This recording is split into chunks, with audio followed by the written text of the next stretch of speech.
flying display here before. It was a multinational collaborative program that began in the mid-80s that led to this machine. NH Industries today brings together Eurocopter, Augusta Westland and Fokker Aerostructures. Two variants have been developed. This, as I said, is the TTH, the Tactical Transport Helicopter. There's also the NFH version, that stands for NATO Frigate Helicopter. And while this is a standard NH90, there's also a so-called high cabin version of both the suites transport platforms.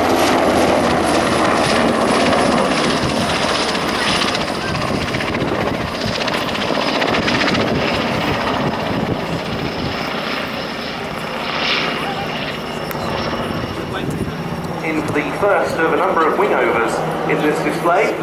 As of now, 147 NH90s have been delivered and 13 customer nations are on the order book, apart from Finland, Australia, Belgium, France, Germany, Greece, Italy, the Netherlands, New Zealand, Norway, Oman, Spain and Sweden.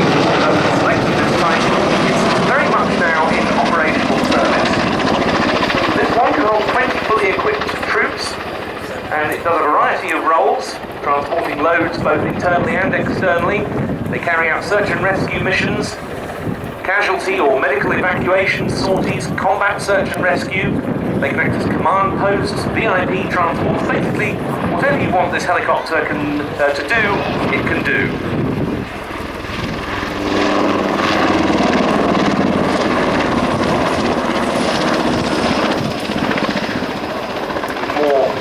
Warlike taskings in mind, the NH90 is often carrying two door-mounted heavy machine guns for self-protection.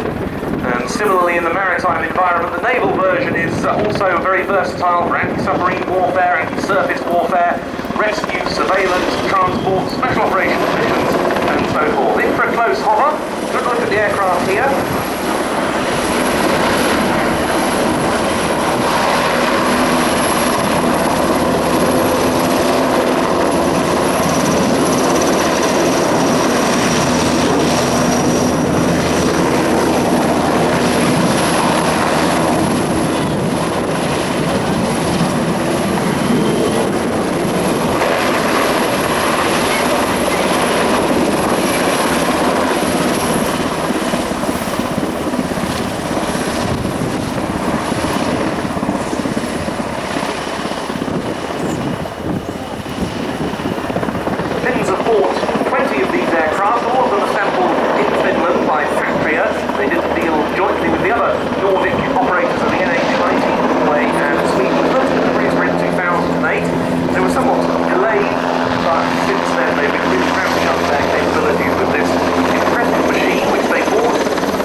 In southeastern Finland.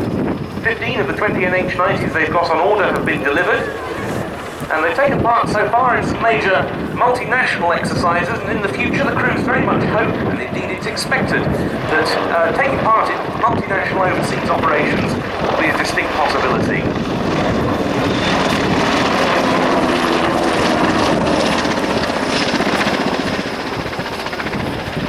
They operate also in the rescue role, being able to launch at 30 minutes notice, and they've already saved several lives with the use of these NH90s.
features. Last year, the Finns took 3 of these aircraft to Portugal to take part in an exercise called Hot Blade.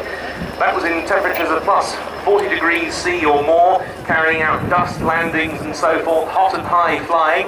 By contrast, these aircraft, naturally in their homeland, take part in exercises in some very, very cold conditions, and the pilots have found that landings on snow are quite similar to those in sand, although the snow usually disperses fairly soon, and of course the sand is that much more damaging to the helicopter's innards.